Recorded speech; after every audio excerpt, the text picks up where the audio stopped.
ठीक है, तो आज हम लोग बात करेंगे किसकी,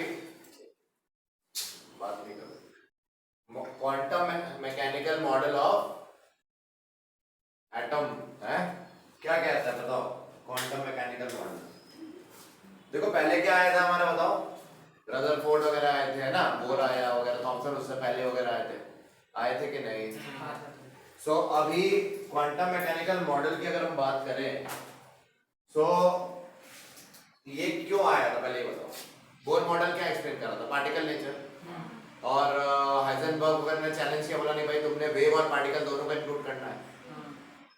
अब ये क्वांटम ने सारी हेडेक खत्म कर दी, इसने इलेक्ट्रॉनिक कॉन्फ़िगरेशन को भी एक्सप्लेन कर दिया, इसने वेव नेचर पार्टिकल नेचर सबको अपने अकाउंट में ले लिया, है ना। और एटम की एक्चुअल स्थिति को डिस्क्राइब करने की कोशिश की कि भाई एटम एक्चुअली में कैसा दिखता है या क्या है उसके कंपोनेंट्स, ठीक है, कहां पे क्या है। उस चक्कर में ये मैकेनिकल मॉडल इंट्रोड्यूस किया गया and it is based on which equation, Schrodinger wave equation and it's solution. देखो हर इक्वेशन का कैलकुलस में आप पढ़ोगे एक सॉल्यूशन होता है ना, डिफरेंशियल इक्वेशन वगैरह। तो इसी तरह से यहाँ पे इसकी जो मॉडल थी ये किस पे बेस्ड थी, कौन सी इक्वेशन, श्रोडिंगर वेव इक्वेशन, जो कि ये है, इसको बोलते हैं Schrödinger's time independent wave equation, ठीक है, Schrödinger's time independent wave equation. So it's solution, और इस इक्वेशन की जो सॉल्यूशन है वो अपने को क्या देती है बताओ, उससे हमें क्या पता चलता है इस इक्वेशन की सॉल्यूशन से। जो हमने नहीं पढ़ा था पिछले लेक्चर में, शेल, सबशेल, ऑर्बिटल, वो सब इस इक्वेशन से ही डिराइव हो सकते हैं, उनकी इंफॉर्मेशन सारी, ठीक है। तो the solution of this equation gives idea of shell, subshell and orbital. यहाँ पे डेल है, ये सिंबल डेल है, ये डेल ऑपरेटर कहते हैं इसको, डेल ऑपरेटर। ये क्या है, साई, वेव फंक्शन। यहाँ पे साई क्या रिप्रेजेंट कर रहा है, representing wave function, wave function. X Y Z तो पता है कोऑर्डिनेट्स होते हैं ना, लोकेशन, है ना, स्पेस पे इलेक्ट्रॉन की लोकेशन बताने के लिए ये एक्स वाई जेड आते हैं, ठीक है। इनको ये कार्टेशियन कोऑर्डिनेट सिस्टम कहते हो कि नहीं। इनका पोलर कोऑर्डिनेट सिस्टम क्या होगा, आर थीटा साइन, है ना। तो ये इस तरह से भी इसको कन्वर्ट कर सकते हो। और ई क्या है, टोटल एनर्जी, टोटल एनर्जी है, समझ रहे हो, ई क्या है, टोटल एनर्जी। वी क्या है, पोटेंशियल एनर्जी। और सही क्या है, वेव फंक्शन बता चुका हूं ना। एच क्या, प्लैंक्स कांस्टेंट, एम मास है इलेक्ट्रॉन का, समझ में आया। तो बस ये सारे डेटा है, नोट कर लो, ठीक है, नोट करो, जल्दी बात नहीं करो।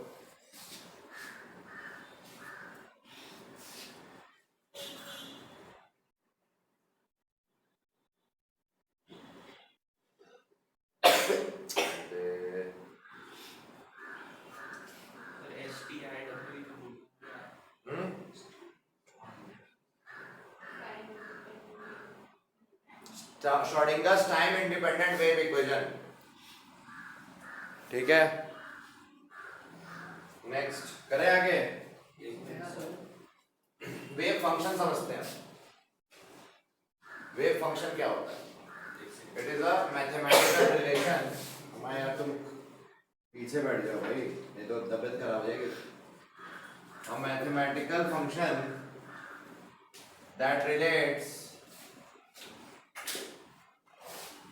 that relates the location of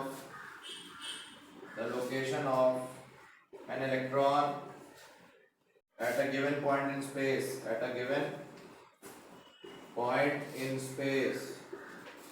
ठीक है, x y z जो होता है coordinates, to the amplitude of the waves, to the amplitude of its wave, which corresponds to its energy, क्या बोलो, एनर्जी। तो ये इसका वेव फंक्शन का क्या मतलब हो बताओ। ये वेव फंक्शन अपने मैथ्स में आपने फंक्शन पढ़ा है, y = fx। तो जैसे जैसे x बदलेगा y बदलेगा, वैसे ही लोकेशन x y z बदलेगा तो इलेक्ट्रॉन की इंफॉर्मेशन बदलेगी कि नहीं, है ना। वही चीज है, इलेक्ट्रॉन के इंफॉर्मेशन के लिए जो फंक्शन इस्तेमाल किया जाता है वो क्या है, वेव फंक्शन, ठीक है। और ये क्या रिलेट करता है, इसका जब स्क्वायर कर दोगे, वेव फंक्शन का जब स्क्वायर करते हो तो इसको एम्पलीट्यूड, वेव एम्पलीट्यूड कह देते हैं, तो बोलते हैं वेव एम्पलीट्यूड। और ये अपने को एनर्जी के बारे में इंफॉर्मेशन दे रहा है। ये किसकी इंफॉर्मेशन दे रहा है, probability of finding an electron reason.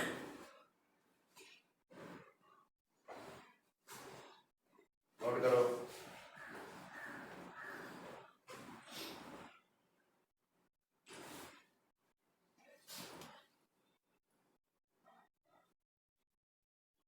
हो जाए तो बता देना।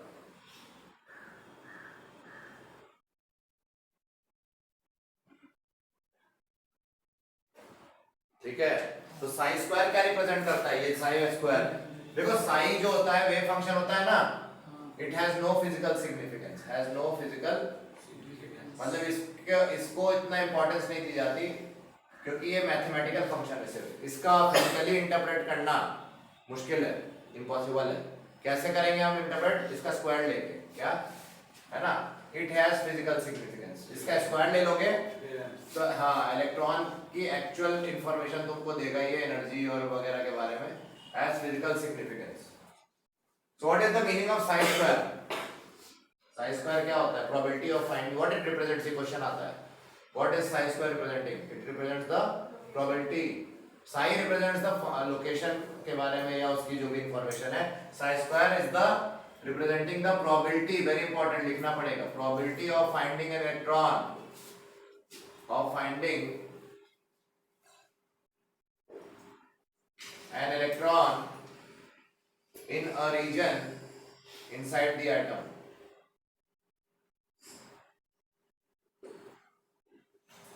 So बोलेंगे what does psi square represent? It represents the probability of finding an electron in a region inside the atom. Very important.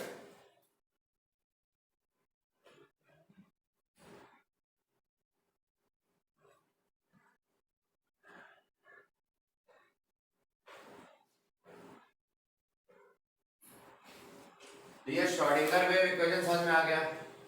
इसके सॉल्यूशन से हमें क्या मिला, सारी इंफॉर्मेशन मिली इलेक्ट्रॉन के, है ना, इसके सॉल्यूशन से एनर्जी, शेल, सब शेल जो है, ऑर्बिटल्स, सबकी इंफॉर्मेशन मिली अपने को श्रोडिंगर की वेव इक्वेशन सॉल्व करके। ठीक है, ये देखो जैसे एक्स वाई जेड एक्सिस ऐसा होता है ना, ठीक है, एक्स वाई जेड एक्सिस है मान लो, वैसे ही आर थीटा फाई होता है। मान लो मैं इसका एक एम्पलीट्यूड ले लूं, ये आर डिस्टेंस पे, ये एंगल क्या है, थीटा, ये क्या है, पूरा फाई, फेज, फेज होता है ना फाई, फाई पढ़े हो, नहीं पढ़े हो, कोई बात नहीं, नहीं पढ़े हो तो ये बात अभी इंजीनियरिंग में जब तुम पढ़ोगे ना तब तुम्हें इस पे अपने को इसमें डिटेल में नहीं जाना, हमें बस पता होना चाहिए कि दिस कैन बी, इसकी स्केलिंग कर सकते हैं इस स्केलिंग, इस स्केल में Cartesian coordinate system can be converted into polar coordinates. ठीक है, ये आप पढ़ोगे कैसे कन्वर्ट करते हैं आगे, मैट्रिक्स वेट्रिक्स बना के, है ना, हम लोग को अभी नहीं करना, डिटरमिनेंट्स वगैरह करके, जो भी आप कर दोगे इंजीनियरिंग में करोगे सारा, अभी अपने को हेडेक नहीं लेनी। अभी देखो मिटाने जा रहे हैं।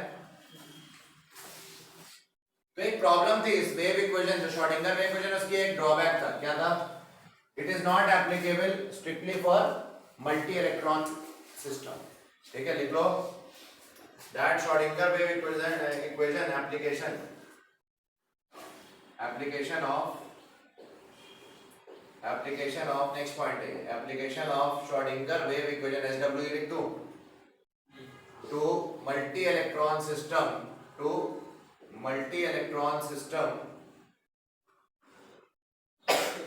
या atom, multi electron atoms presents some difficulty,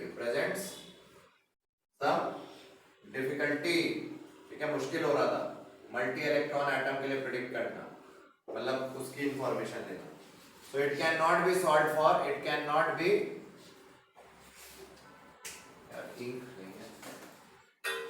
it cannot be solved for क्या, multi electron atom, single electron atom के लिए तो ये काम कर रहा था, बट इसको सॉल्यूशन नहीं काम कर रहा था मल्टी इलेक्ट्रॉन के लिए, तो क्या हुआ, दिस प्रॉब्लम या this difficulty was later overcome, ये बाद में रिजॉल्व भी कर लिया गया, was overcome bye approximated methods, overcome by using approximate method. तो एक अप्रोक्सीमेशन लेके उन्होंने इसको रिजॉल्व कर लिया अप्रोक्सीमेट मेथड्स। ठीक है, सॉफ्टवेयर वगैरह का भी इस्तेमाल करते हैं आजकल, है ना। ठीक है, and the application of wave equation to determine structure of atom led to the formation of quantum mechanical model of atom। ठीक है, तो ये सारी बेसिक बातें इतना आना चाहिए बस। और इन्होंने बोला h psi is equal to e psi, ये श्रोडिंगर वेव इक्वेशन को एक और तरीके से रिप्रेजेंट कर सकते हैं, जो नई इक्वेशन लिखी थी ये वाली, उसको ऐसे शॉर्ट में रिप्रेजेंट कर दिया मैंने। ठीक है, क्लियर, ये श्रोडिंगर वेव इक्वेशन को ऐसे भी रिप्रेजेंट कर सकते हो। यहाँ पे h कैप क्या है, हैमिल्टोनियन, क्या है, हैमिल्टोनियन ऑपरेटर, हैमिल्टोनियन, है ना।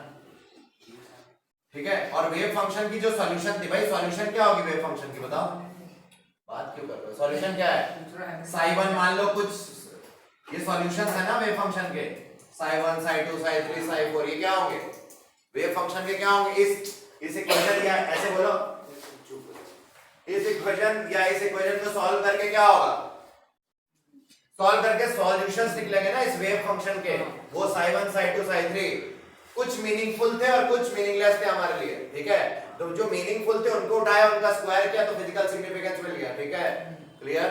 हैमिल्टोनियन क्या है, एक ऑपरेटर है जिससे डिराइव हुआ था, हमें उसमें नहीं पढ़ना, हमारे सिलेबस में डेरिवेशन नहीं है, लैग्रेंजेस और ये सब लैप्लासियन कुछ नहीं है, हमारे हेडेक ही नहीं अपने, 4 पन्ने की डेरिवेशन होती है। तो जी में आता है श्रोडिंगर। हाँ, ये जितना मैं पढ़ा रहा हूँ उतना ही तुम्हारे लिए रेलेवेंट है। हाँ, अगर डिटेल जो अगर बोर्ड पे लिखा है बस उतना ही जानना, ठीक है, डिटेल में नहीं जाना है। ज्यादा करना तो बीएससी सेकंड या थर्ड ईयर की बुक में केमिस्ट्री पढ़ लो, उसमें मिल जाएगा, उसमें डेरिवेशन दी है। ठीक है, एक वीडियो डाला है मैंने, श्रोडिंगर वेव इक्वेशन को डिराइव किया है मैंने, एक YouTube पे वीडियो ऑलरेडी है मेरा, हाँ, हाउ टू डिराइव। ठीक है, तो वो अपने को उससे अभी, लेकिन हम लोग के सिलेबस में नहीं है जेई वगैरह, है ना।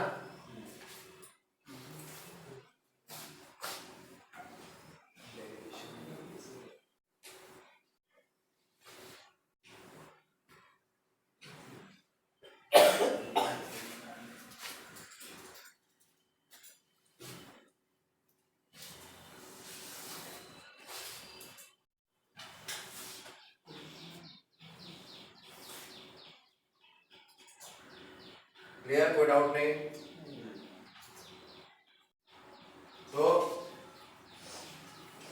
क्या बोला मैंने, on solving Schrodinger wave equation in polar coordinates, बताया था ना, r थीटा फाई, अरे ऐसे इन तीनों के टर्म में, तो क्या होगा बताओ, कॉम्प्लेक्स नंबर नहीं पढ़ा क्या तुम लोगों ने अभी, we get different values of what, psi, like I told you, psi 1 psi 2 psi 3 and so on. Some of these are meaningful, है ना, these values are क्या meaningful, हाँ या ना, अरे हाँ या ना, meaningful ना, क्यों भाई, and they are such meaningful values are known as eigen values. क्या बोलते हैं इनको, बोलो, तो आपसे पूछेंगे what are eigen values, the meaningful, the solution of the wave function which are meaningful, solution of the wave function which were meaningful are called eigen values, है ना। ठीक है, अब वेव फंक्शन जो होता है ये, है ना, इसके दो पार्ट होते हैं, रेडियल पार्ट और एंगुलर पार्ट। क्या बात, कितने पार्ट होते हैं, so it is always given, जब स्टार्ट किया था इन्होंने डेरिवेशन, तो उसमें इसका ध्यान रखा गया था, हमें नहीं करना है इतना डिटेल में, बस ये याद रखना है कि वेव फंक्शन किसी भी सिस्टम का हम रेडियल इनटू एंगुलर पार्ट से निकालते हैं, ठीक है, उनके प्रोडक्ट से। क्लियर, रेडियल पार्ट अपने को क्या देगा, r, एंगुलर पार्ट क्या देगा, थीटा साई, इस टाइप की इंफॉर्मेशन। अब वो मैं यहाँ लिख देता हूँ, r मतलब क्या हो गया, एम्पलीट्यूड, या ऐसे समझो हाँ ठीक है, आप तो यहाँ पे क्या लिखो, एंगुलर पार्ट, एंगल की इंफॉर्मेशन देगा, है ना। वो आर है क्या? एम्पलीट्यूड ना, नहीं बताया ना। नहीं वो आया कैसे आर कॉमा थीटा कॉमा? ये कन्वर्जन नहीं है ना हमारे सिलेबस में। हमें अरे मेरे भाई ये देखो, सुनो सुनो, वेक्टर पढ़ा है तुमने? हाँ सर। है एक्स और वाई में किसी पॉइंट की लोकेशन एक्स कॉमा वाई भी लिख सकते हो, और अगर 2D में देखें तो आर कॉमा थीटा भी लिख सकते हो। 3D में उसको एक्सटेंड कर दिया तो आर थीटा फाई हो गया वो। अच्छा अच्छा समझा। समझा गया, ये मतलब हुआ, क्लियर हुआ। हाँ सर क्लियर। चैलेंज कर देता है तब मुझे फिर बताना पड़ जाता अरे है, सर चैलेंज नहीं है पूरा। बताना पड़ जाता है फिर, नहीं तो फिर चैलेंज कर नहीं करोगे तो शांति से एंजॉय करो, चिल करो।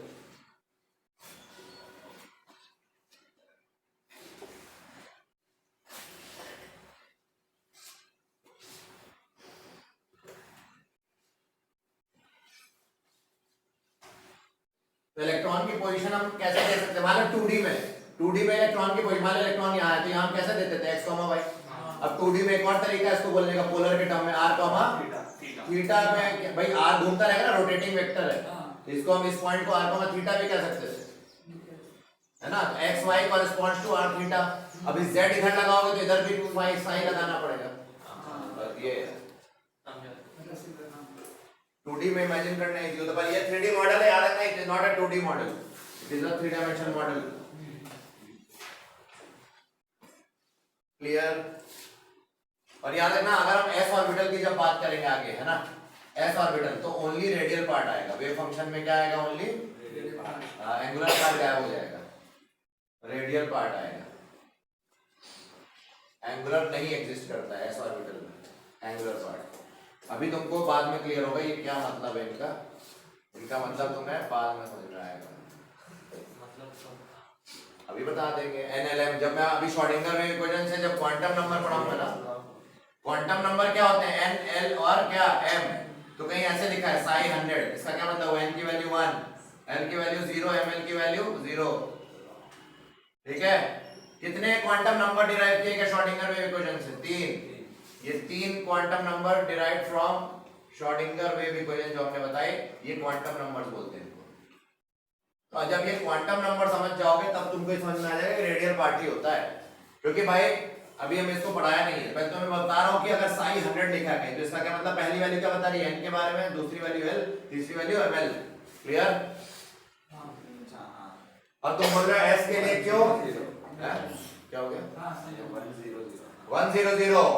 अब 1 में क्या होता था, 1s होता था, तो 1s है तो देखो l की वैल्यू 0 और ml की वैल्यू भी 0, सिर्फ पहला पार्ट ही है, वो अभी देखेंगे आगे। अभी तुम लोग फील करो, बस अभी जान लो कि ऐसा होता है, रेडियल पार्ट ही इसमें होता है, एंगुलर पार्ट नहीं होता। एक्चुअली क्या होता है, कॉस और साइन के टर्म में इक्वेशन होती है, एंगुलर पार्ट किस टर्म में होता है, कॉस या साइन के टर्म में होगा, है ना, साइन फाई कॉस फाई कुछ भी, या साइन थीटा, सो वो एंगुलर पार्ट उसमें होगा, साइन थीटा कॉस फाई, है ना। समझ रहे हो मैं क्या कह रहा हूँ। जब डिराइव किया होगा, ये हमें डेरिवेशन नहीं करनी, ये सब साइंटिस्ट ने पहले डिराइव करके निकाला है चारों, ये जो 3 क्वांटम नंबर निकले हैं ना, ये 4 बनने के डेरिवेशन से निकले हैं, समझ रहे हो। जो नहीं है तुम्हारे सुनो उसमें कैसे आया, तुमको बस जानना है, जो मैं नहीं बोला था कि it gives us information about shell, subshell, orbital, तो यही तो है, ये 3 अपने को वही चीज इंफॉर्मेशन दे रहे हैं, सेल, सबशेल एंड ऑर्बिटल की। समझ में आया। तो श्रोडिंगर वेव इक्वेशन से कितने क्वांटम नंबर डिराइव हुए? 3 quantum numbers n, l and ml were derived from Schrodinger wave equation. But एक और क्वांटम नंबर होता है, चौथा, spin quantum number. It was not derived from Schrodinger wave equation. Spin quantum number is not derived. ms जो एक quantum number है, this is the only quantum number which is not derived from Schrodinger wave equation. ठीक है? But these 3 were derived from Schrodinger wave equation. Clear हुआ concept? अभी आगे देखेंगे इसका मतलब क्या है। इन चारों क्वांटम नंबर से कितने टोटल क्वांटम नंबर हो गए? 3 जो डिराइव हुए श्रोडिंगर इक्वेशन से और एक जो डिराइव नहीं हुआ श्रोडिंगर, इन चारों को मिला दें अगर, तो सारी इंफॉर्मेशन ये दे रहा है इलेक्ट्रॉन के बारे में। ठीक है, अभी समझ में आएगा। ठीक है, नोट करो।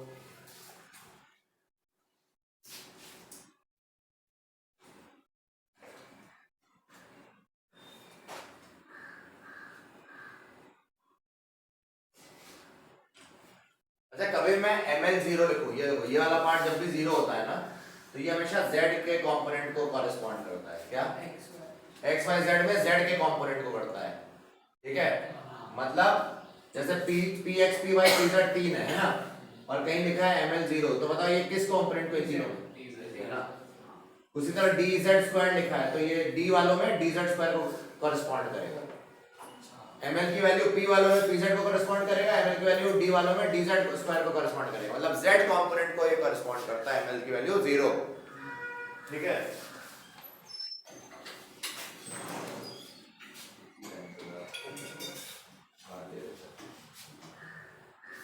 तो सिर्फ 0 के अंदर कॉरेस्पॉन्ड करेगा, सिर्फ 0 में 0 है, ये क्या होता है? नहीं, ml जब सिर्फ 0 होगा तभी z को कॉरेस्पॉन्ड ml की वैल्यू -1 हुई तो नहीं, +1 हुई तो नहीं, सिर्फ 0 में, ठीक है। तो s ऑर्बिटल में एंगुलर नहीं होता क्या, एंगुलर पार्ट नहीं होता, ये एंगुलर पार्ट ही रिप्रेजेंट कर रहे थे। ओरिएंटेशन आ जाता है जहां पे, ये ओरिएंटेशन से लेना देना है, तो ओरिएंटेशन में घूमेगा ना, रोटेट करेगा, जहां रोटेशन आ गई वहां पे पोलर कोऑर्डिनेट में थीटा और साई भी आ गए, समझ रहे मेरी बात? तो ये वहां पे होता है, तो एंगुलर पार्ट वहां पे मिसिंग होता है एस के अंदर, सिर्फ एस की बात हो रही है। पी में एंगुलर पार्ट होता है, डी में भी एंगुलर पार्ट होता है, ठीक है। अभी डायग्राम देखेंगे, नोट्स वगैरह देखेंगे, अभी इंफॉर्मेशन देंगे ना, चिंता क्यों करो, ठीक है।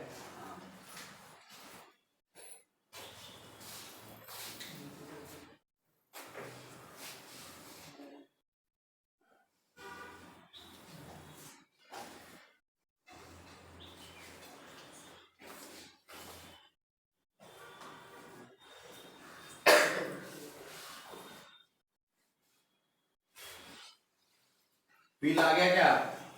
सारी बातें हमने इंपॉर्टेंट वाली बता दी, ऐसे तो और भी बहुत सी चीजें हैं बट अभी इंट्रोडक्शन के लिए काफी है, बाकी लॉट के बाद में आएंगे इस पे। अब आते हैं जो सबसे इंपॉर्टेंट पार्ट, क्या, क्वांटम नंबर्स पे, है ना। इस पे आ रहे, बोलो, क्वांटम नंबर्स पढ़ने जा रहे हैं। कितने क्वांटम नंबर हैं? 4, n l ml ms, ये 4 क्वांटम नंबर। कुछ बुक्स में ml को m भी लिख देते हैं और इसको s लिख देते हैं, छोटा s। ms को छोटा s करके लिख देंगे और ml को स्मॉल m लिख देंगे, ऐसे भी करते हैं कुछ बुक्स को, बट हम इसको अभी इस तरह से लिखते हैं, ठीक है। नोट करो, मैं तब तक चाय पी लेता हूं।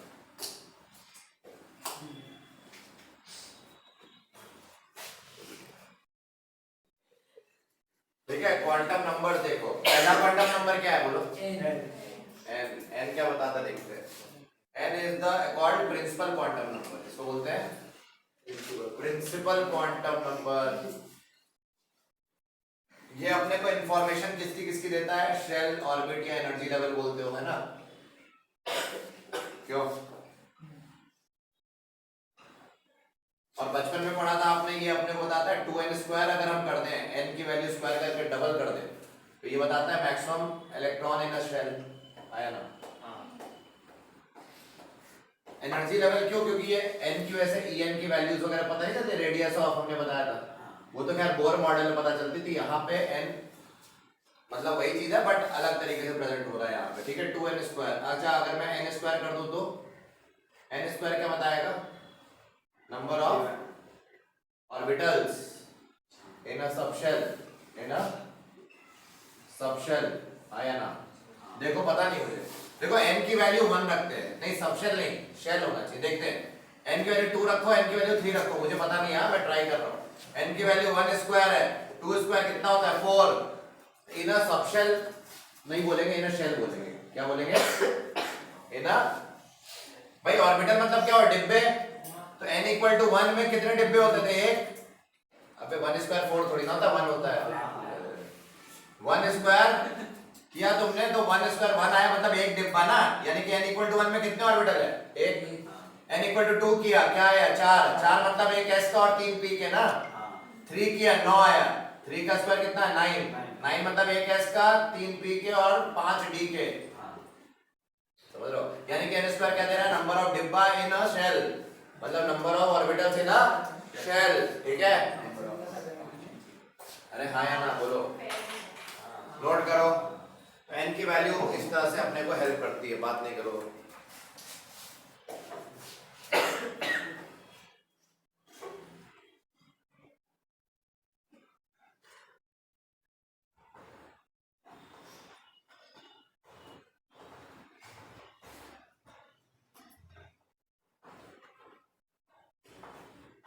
ठीक है, क्वांटम नंबर समझ में आ गया। इनकी इंफॉर्मेशन से अपने को क्या मिलती है, trajectory and movement of electron in atom, मतलब क्वांटम नंबर अपने लिए क्यों इंपॉर्टेंट समझ में आया। इंफॉर्मेशन में जाके ना पूरी इलेक्ट्रॉन की डिटेल्स खोल के रख देता है ये, ठीक है, इलेक्ट्रॉन के बारे में पता चल जाता है। अब सुनो, क्वांटम नंबर में हमने पहले बताया क्या, प्रिंसिपल क्वांटम नंबर, हाँ या ना। अब प्रिंसिपल क्वांटम नंबर अपने को बताता है, क्या हो गया, शेल की इंफॉर्मेशन देता है ना, प्रिंसिपल शेल। तो प्रिंसिपल क्वांटम नंबर की जितनी बड़ी वैल्यू होगी उतना क्या मतलब होगा, it implies a greater distance between electron and nucleus. अरे n बड़ा अगर होगा, है ना, मतलब नंबर ऑफ n बड़े ज्यादा तो क्या होगा, शेल बढ़ गए कि नहीं, तो साइज ऑफ एटम क्या हो गए, बढ़ गए। ये भी अपने को n बता रहा है, तो साइज की इंफॉर्मेशन दे देता है n। तो value of principal quantum number implies the greater atomic size, the greater principal quantum number is related to greater size। n की वैल्यू कभी नेगेटिव नहीं होती, n की वैल्यू ऑलवेज पॉजिटिव हो सकती है, नेगेटिव नहीं हो सकती, याद रखना। हाँ नहीं, स्क्वायर से मतलब नहीं है, n शेल क्या नेगेटिव हो सकता है क्या, नंबर ऑफ शेल नेगेटिव हो सकते हैं क्या, नहीं ना, तो फिर n नेगेटिव नहीं ऐसे होगा, है? जब n की वैल्यू बढ़ती है तो इसको क्या बोलते हैं, for electron it is called absorption, ठीक है। और एमिशन, जब n की वैल्यू कम होती है किसको करस्पॉन्ड करती है, एमिशन को।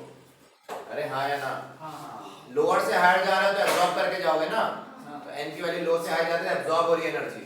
क्या ये सारी बातें n के बारे में थी, इससे ज्यादा कुछ नहीं। अब l पे आ जाओ, l को क्या बोलते हैं, एजीम्यूथल क्वांटम नंबर, क्या बोलते हैं, एजीम्यूथल क्वांटम नंबर, या इसको एक और नाम है सब्सिडियरी क्वांटम नंबर, ठीक है, या orbital angular momentum quantum number, orbital angular momentum quantum number, ठीक है, ये नाम है।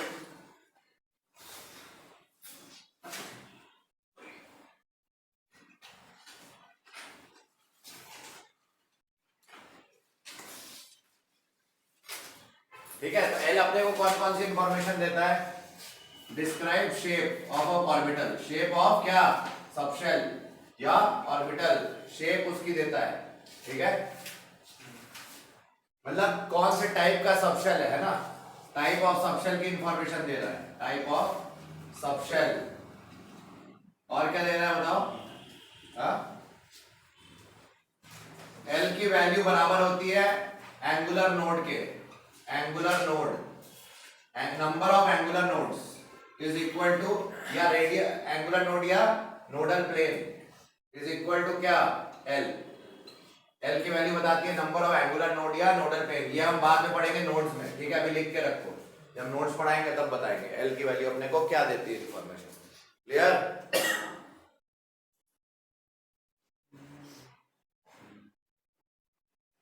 ठीक है, और एल की वैल्यू देखो यहाँ पे, एल की वैल्यू अगर 0 है तो ये किसको करस्पॉन्ड करेगा, एस सबशेल। एल की वैल्यू 0 किसको, मैंने बताया था ना, टाइप ऑफ सबशेल। अरे हाँ या ना, तो सबशेल एल की वैल्यू 0 किस टाइप के सबशेल को करस्पॉन्ड कर रही है, एस 1 p 2 d, ये सब सॉल्यूशन से आ रहा है उस वेव इक्वेशन के, समझ रहे हो, और उसको सॉल्व किया गया जब श्रोडिंगर वेव इक्वेशन, तब ये सारी बातें आएंगी, ठीक है।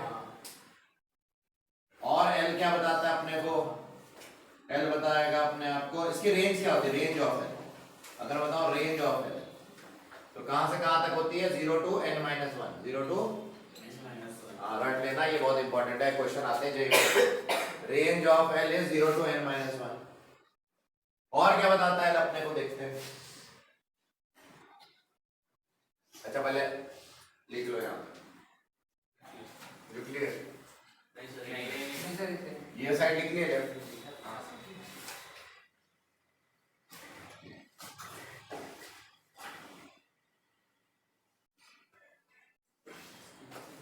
एल की वैल्यू से अपने को क्या पता चलता है 2l+1 क्या बताता अपने को बताओ अबे चुप हो जा भाई एल की वैल्यू यहाँ पे 0 डालो क्या आएगा 1 एल की वैल्यू 2 डालो क्या आएगा 5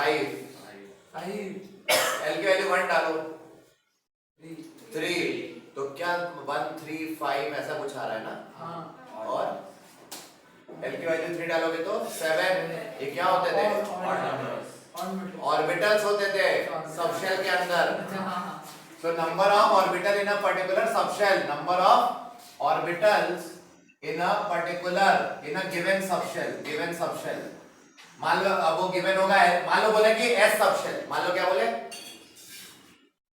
s सबशेल के लिए l की वैल्यू क्या है वहां से 0 s सबशेल के लिए l की क्या वैल्यू है अरे बोलो ना यार गरीब टाइप के l की वैल्यू 0 यहां डालोगे s सबशेल के लिए तो क्या मिलेगा 1 तो एक डिब्बा p में कितने सबशेल कितने ऑर्बिटल बताओ p में कितने ऑर्बिटल कैसे निकालोगे l की वैल्यू p के लिए क्या है 1 यहां 1 डालो 3 ऑर्बिटल इसीलिए होते थे ये सब सॉल्यूशन से पता चल रही चीजें समझ रहे हो वो जो शॉर्टिंगर इक्वेशन कितना इंपॉर्टेंट है वो तो हमने तुम्हें पहले ही रटा दिया कि p में 3 डिब्बे s में 1 है ना लेकिन आया कहां से वो ये यहां से है ठीक है और 2 × 2l+1 क्या बता रहा है अपने को बताओ डबल मतलब मैक्सिमम इलेक्ट्रॉन है इन अ क्या सबशेल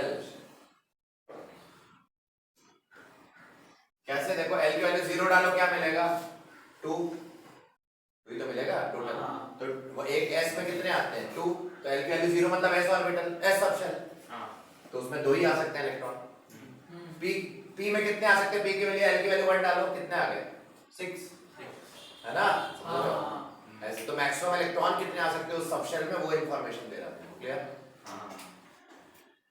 तो बस ये सारी बातें एल ने हमें बताई और बताइए एक और बात angular orbital angular quantum number के बारे में बताया इसलिए उसका नाम क्या पड़ा orbital angular momentum quantum number orbital angular momentum क्या होता है बताओ कैपिटल एल अरे मोमेंटम क्या होता है फिजिक्स में mvr होता है ना ये कैपिटल एल इस मेथड से कैसे निकालोगे एल की वैल्यू निकालेंगे h/2π√l/l+1 ये पूछा जा चुका है जेई में नीट जेई में क्या पूछा गया बताओ एल की वैल्यू मान लो बोले p ऑर्बिटल के बताओ या s के लिए बताओ s के लिए क्या एंगुलर मोमेंटम कितना होगा कोई भी 1 s के लिए बताओ 0 होगा ना क्योंकि s के लिए l की वैल्यू 0 है p के लिए 1 तो 1 × 1+1 कितना √2h/2π अच्छा h/2π को बोला जाता है ये h बार h डायरेक्ट फंक्शन बताया था मैंने तो ऐसे लिख सकते हो इसको ऐसे में लिख सकते हो क्यों भाई ठीक है बस तो नोट करो ये एल के सारी इंफॉर्मेशन दे दी भाई दुनिया भर की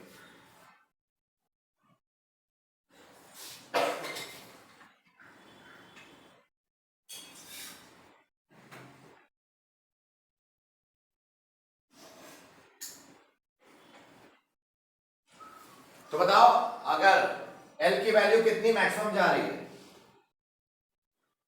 3 मतलब D तक F तक जा रही है अच्छा अब मुझे बताओ अगर N की वैल्यू मैंने 2 रखी N की वैल्यू क्या रखी 2 L की वैल्यूज कितनी आएंगी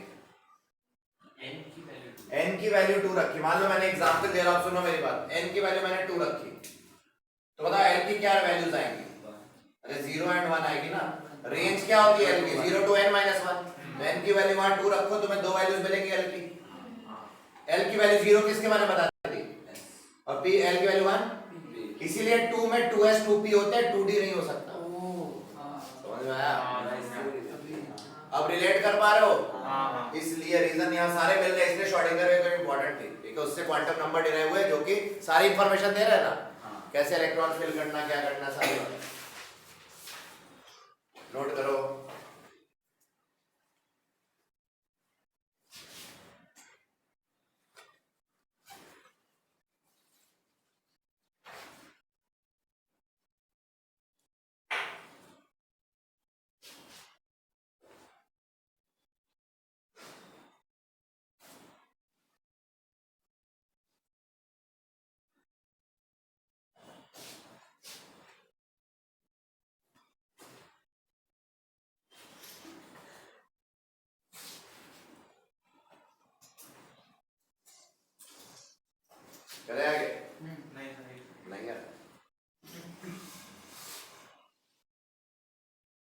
तो कहीं लिखा है मान लो 1s, बताओ n की वैल्यू इसके लिए क्या है, l की वैल्यू क्या है?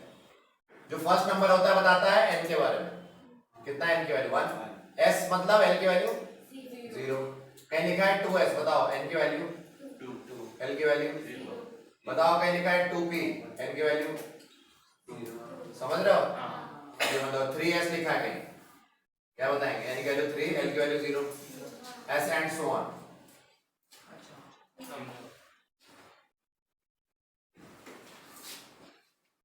3p मतलब हो गया n इक्वल टू 3, l की वैल्यू 1, 3d लिखा है तो n की वैल्यू 3, l की वैल्यू 2। क्या n और l की वैल्यू बराबर आ सकती सेम और सेम शेल के लिए? नहीं आ सकती ना, l की वैल्यू हमेशा एक कम होगी, मैक्सिमम नंबर मैक्सिमम l की वैल्यू जो होगी वो एक कम होगी ना n से, अरे n-1 लिमिट है ना, l की मैक्सिमम वैल्यू क्या हो सकती है? n-1, तो हर बार n से कम ही आएगी। हाँ ठीक है, l is always less than the maximum value of n।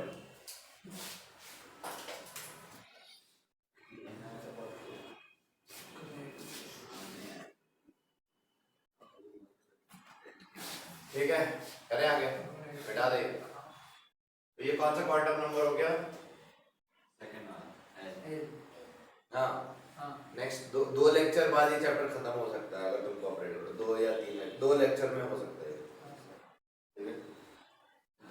Max to max 3, उससे ज्यादा तो नहीं होना चाहिए, देखेंगे क्वेश्चन वगैरह लगाएंगे तो थोड़ा ज्यादा हो सकता है, वरना 3 lecture max to max with question and graphs से, ठीक है? बिठा दे। तो ये हो गया सारी बातें एजिमुथल क्वांटम नंबर या सबसेंट्री क्वांटम नंबर या orbital angular momentum quantum number के बारे में।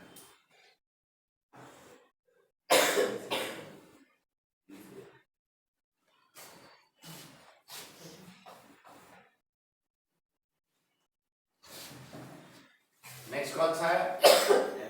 Magnetic quantum number ml।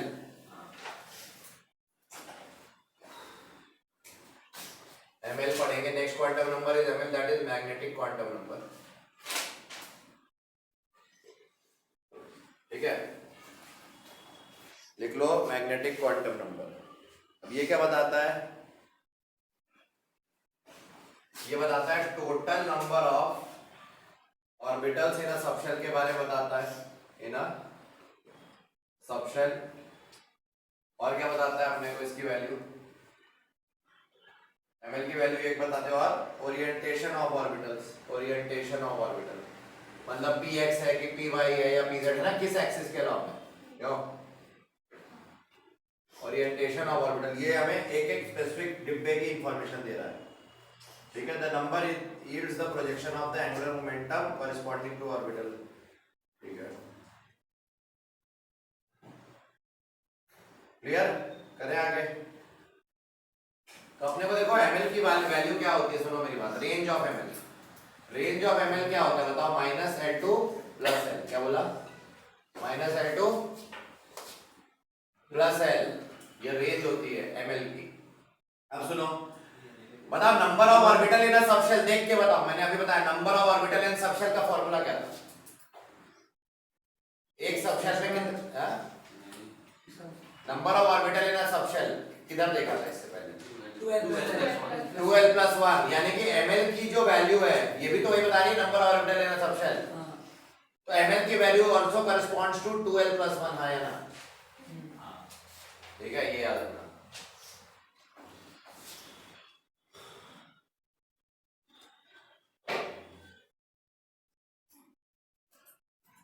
ये ml की मतलब रेंज नहीं है, वैल्यूज ऑफ ml है ना। तो अब ये क्या वापस आते हैं 2 × l + 1। मैं इसको समझाता हूँ इस एग्जांपल से। बताओ 1s है लिखा है ना, सॉरी n = 1 लिखा है, तो बताओ l की वैल्यू क्या होगी? 0, क्योंकि 0 to n-1 होता है ना, तो एक ही वैल्यू की। l की वैल्यू 0, तो बताओ ml की क्या वैल्यू होगी? 0, क्योंकि -L2 + 1 है, मतलब 0 to 0 मतलब 0 ही हुआ ना। तो नंबर ऑफ वैल्यूज कितनी है ml की? नंबर ऑफ वैल्यू 0 भी एक वैल्यू है ना, कितनी वैल्यूज है ml की? एक, तो इसीलिए एक डिब्बा होता है 1s में, L0 मतलब s, 1s में कितने डिब्बे होते थे? एक।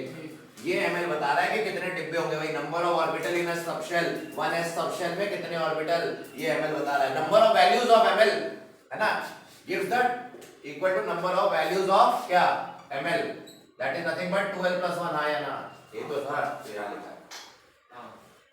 तो जितनी वैल्यूज ml की आएंगी उतने डिब्बे होंगे, क्लियर?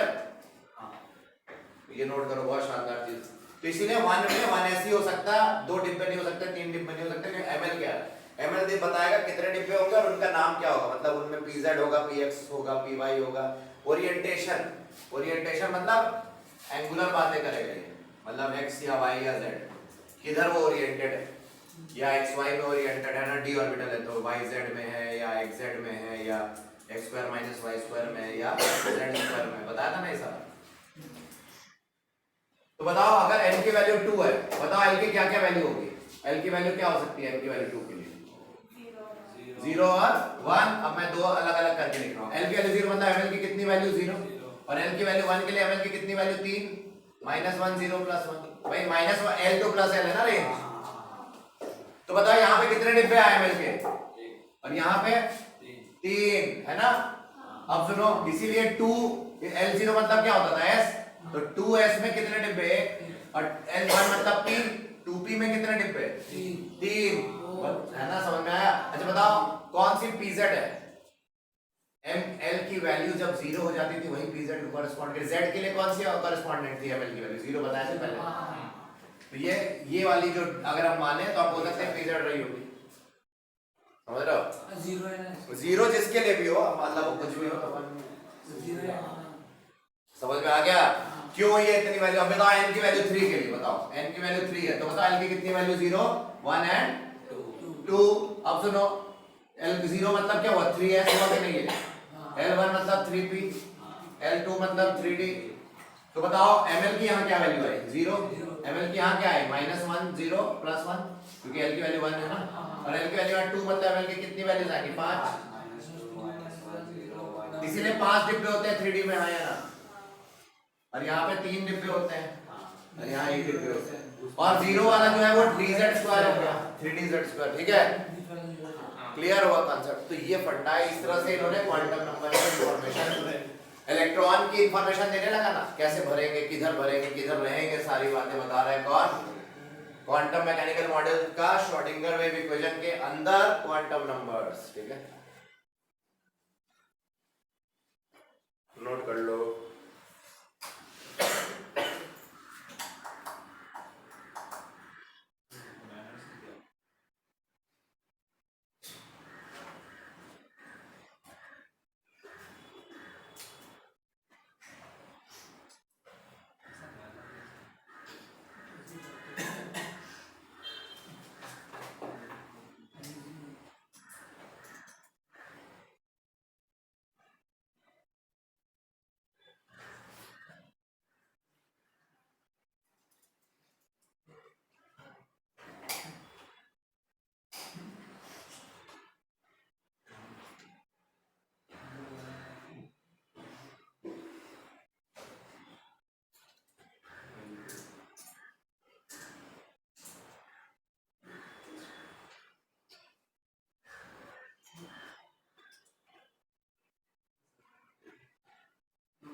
ठीक है, इसको मैग्नेटिक मूवमेंट क्वांटम नंबर भी कहते हैं, मैग्नेटिक क्वांटम नंबर या मैग्नेटिक मूवमेंट क्वांटम नंबर भी कहते हैं, ठीक है, वो तो अपने को पता चल चुका है भाई। तो कितने क्वांटम नंबर पढ़ लिया हमने श्रोडिंगर इक्वेशन से, जो डिराइव थे वो तो पढ़ लिया ना 3, अब जो डिराइव नहीं है वो पढ़ेंगे। हाँ तो नोट करो।